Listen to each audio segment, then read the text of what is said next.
Talvez você tenha visto nos jornais a recente decisão do governo turco em converter a Basílica de Santa Sofia novamente em mesquita. O evento causou rebuliço e comoção mundo afora, principalmente entre os líderes cristãos e os políticos do leste europeu. Mais que uma simples mudança no caráter de uma construção, essa atitude possui enorme peso histórico e consolida uma guinada significativa nas relações entre a Europa e a Turquia.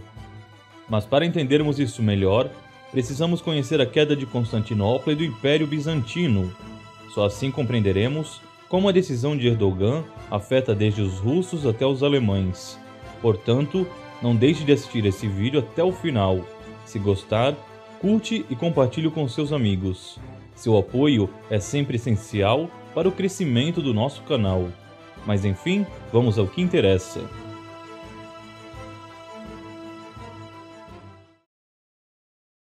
Você já deve ter estudado na escola a queda de Roma e o surgimento da Idade Média.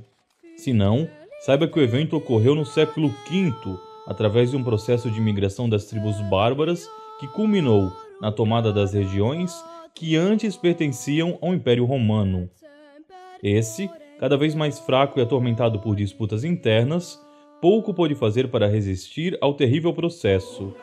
O ápice de tudo se deu no ano de 476 d.C., quando a cidade de Roma foi invadida e saqueada, e o último imperador do Ocidente acabou finalmente deposto. As regiões que ainda resistiam tornaram-se vulneráveis e terminaram controladas por diversos reis bárbaros. Mas, enquanto o lado oeste caía, no Oriente o Império seguia resistindo. Isso porque Roma, desde muito tempo, contava com 2 imperadores, que dividiam entre si o poder e as atribuições. Como as províncias orientais eram muito mais prósperas, estáveis, protegidas e ricas, a ameaça dos germânicos pôde ser contida e se evitar que ocorresse o pior. O primeiro que repartiu Roma foi o imperador Diocleciano. O tamanho do império e sua diversidade ocasionavam constantes tensões políticas, revoltas provincianas e golpes dentro das fileiras do exército. Mesmo que a essa altura o Senado e as facções políticas já não tivessem poder efetivo, algo precisava urgentemente ser feito ou toda a estrutura do império poderia colapsar de uma hora para outra. A ideia de Diocleciano foi justamente dividir Roma em 2 partes. Cada uma delas era administrada por Augusto e por um César, que seria seu herdeiro e lhe sucederia no poder. É difícil imaginar porque foi instituído esse regime de 2 governantes, mas é provável que ele tivesse origem nos cônsules da República Romana. O sistema de consulado dividia o poder entre 2 homens que governariam em conjunto, de forma a se evitar abusos políticos. Como tudo nessa época, não demorou muito para que a tetrarquia de Diocleciano colapsasse. Quando ele saiu do poder, houve uma sangrenta guerra civil que culminou com a ascensão de Constantino e com a reunificação do Império.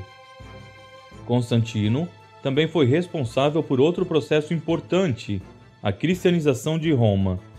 Desde o século I, essa religião experimentara grande crescimento até tornar-se uma minoria significativa e poderosa. A fim de aplacar os ânimos, Constantino tornou a religião cristã legal e deu proteção, das mais diversas formas, para o seu crescimento. Era o fim da Roma pagã e o início de uma nova Roma convertida aos ensinamentos de Jesus Cristo. Existe, claro, uma lenda muito bonita a esse respeito. Ela diz que na guerra civil que se seguiu, Constantino viu-se em terríveis apuros. Foi então que ele teve a visão mística de uma cruz no céu e uma voz que lhe dizia: "Sob esse signo vencerás." O futuro imperador, ainda pagão, ordenou que a cruz fosse pintada sobre os escudos de seus soldados, o que lhe assegurou a vitória e posteriormente o poder. Mas ele sabia que a cidade de Roma era um ninho de cobras e um lugar perigosíssimo para se estabelecer uma capital. Se ele mantivesse seu trono ali, estaria sujeito aos interesses e conspirações dos diversos grupos políticos. Havia também, é claro, a questão geográfica. Roma situava-se num local ruim, aberto e facilmente sitiável em caso de guerra. Por isso, Constantino converteu a antiga cidade grega de Bizâncio, localizada estrategicamente na fronteira da Europa com a Ásia, na nova capital do Império. Além de reformá-la completamente, ele também rebatizou-a em sua própria homenagem, passando a chamá-la de Constantinopla. Por que não, não é mesmo? Roma foi minguando, com todo o seu antigo poder transferido para a nova capital. Mesmo após a morte de Constantino, quando o Império voltou a ser dividido em dois, esse processo não pôde mais ser revertido. O Oriente contava com mais rotas comerciais, mais recursos naturais e uma localização privilegiada. Assim, quando o Ocidente caiu, o Oriente nada fez para ajudar os derrotados ou para reconquistar as terras da Península Itálica. O surgimento do novo regime medieval causou profundas divergências e atritos com Constantinopla. Em primeiro lugar, os imperadores orientais, que passaram a ser aos poucos conhecidos também como imperadores bizantinos, não aceitavam que aqueles novos reinos, embora convertidos ao cristianismo, gozassem do mesmo prestígio que eles, descendentes diretos dos Césares. Quando o Papa Leão III, no ano de 800, utilizou do seu poder e coroou Carlos Magno como imperador dos romanos, Bizâncio se negou a aceitar seu caráter imperial, tratando-o apenas como rei dos romanos.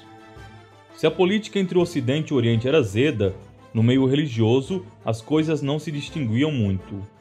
Problemas religiosos e o entendimento sobre o poder do Papa estavam na centralidade desse conflito. Para os ocidentais, o Papa era o sucessor direto do apóstolo Pedro e gozava de uma autoridade maior que os outros bispos. Já no Oriente, estabeleceu-se a crença de que o poder era exercido conjuntamente pelos patriarcas, os bispos das maiores cidades, e que o Papa não tinha mais poder, por exemplo, que o patriarca de Constantinopla, de Alexandria ou de Jerusalém. Assim, no ano de 1054, com as tensões aumentadas, o Papa Leão IX e o patriarca de Constantinopla se excomungaram mutuamente, oficializando a ruptura que perdura até hoje entre católicos e ortodoxos. Mas se Roma havia sido destruída e transformada pelas invasões germânicas, em Constantinopla haviam inimigos tão poderosos quanto. Ao norte, os povos eslavos ameaçavam invadir a Grécia, enquanto que pelo sul e pelo oeste, os muçulmanos experimentavam um rápido avanço, tomando dos bizantinos grandes extensões da Ásia e todo o norte da África. Até a cidade de Alexandria, no Egito, um dos berços do cristianismo, foi engolida através desse processo de expansão. Isso sem falar de Jerusalém, considerada uma perda inestimável para toda a cristandade. Os muçulmanos invadiram também Portugal e Espanha, e já estavam nas portas da França, quando o imperador Aleixo pediu ao Papa Urbano II para que unisse os reinos cristãos e viessem auxílio do Oriente. Assim foi convocada, em 1095, a Primeira Cruzada e a reconquista da Península Ibérica. À medida que os otomanos iam perdendo força, Bizâncio pôde novamente respirar. No entanto, dois eventos abalaram para sempre esse império. O primeiro deles foi o massacre de cristãos católicos, ocorrido no ano de 1182, quando milhares de pessoas fiéis ao Papa, que residiam em Constantinopla, foram mortas e outras tantas vendidas como escravas. Assim, anos depois, quando a Quarta Cruzada se iniciou, o objetivo de conquistar Jerusalém rapidamente foi convertido em tomar o Império Romano do Oriente. Alguns eram movidos por rancores religiosos, mas a maioria, diga-se, tinha apenas pretensões econômicas. Constantinopla foi cercada e vilipendiada pelos católicos. As riquezas da cidade foram roubadas e levadas para a Itália, onde até hoje pode-se ver algumas delas, como os cavalos de bronze, que estão localizados na fachada da Basílica de São Marcos, em Veneza. Após o sangrento evento, os italianos instituíram o Império Latino, que durou menos de 60 anos, quando os imperadores bizantinos finalmente recuperaram o poder e restauraram Constantinopla. Mas a cidade, depois disso, nunca mais foi a mesma. Sua derrocada veio em 1453. A essa altura, todas as terras do império já estavam nas mãos dos turcos, de religião muçulmana. Restava apenas a capital, que durante 53 dias foi cercada e atacada pelo sultão Maomé II. Em 29 de maio de 1453, um domingo de Pentecostes, Constantinopla finalmente desabou, encerrando o domínio milenar dos romanos nessa região. A Basílica de Santa Sofia, sede milenar do cristianismo ortodoxo, foi convertida então em uma mesquita. Somente no século XX que o governo turco, a fim de melhorar as relações entre cristãos e muçulmanos, converteu o lugar em um museu, reconhecendo assim sua importância histórica para o cristianismo e sua herança para todos nós. Santa Sofia foi, afinal de contas, a Basílica Imperial de uma Roma que havia se convertido e abraçado a fé em Jesus Cristo. É fácil entender por que, para aqueles que compreendem a história, a decisão de Erdogan causou tanta comoção. Traçando um paralelo com nossa realidade, seria o mesmo que tornar a Basílica de São Pedro a sede de alguma outra religião. O ato tem também um caráter político muito forte. Marca o afastamento da Turquia da União Europeia e também da Rússia, onde os ortodoxos são uma maioria considerável.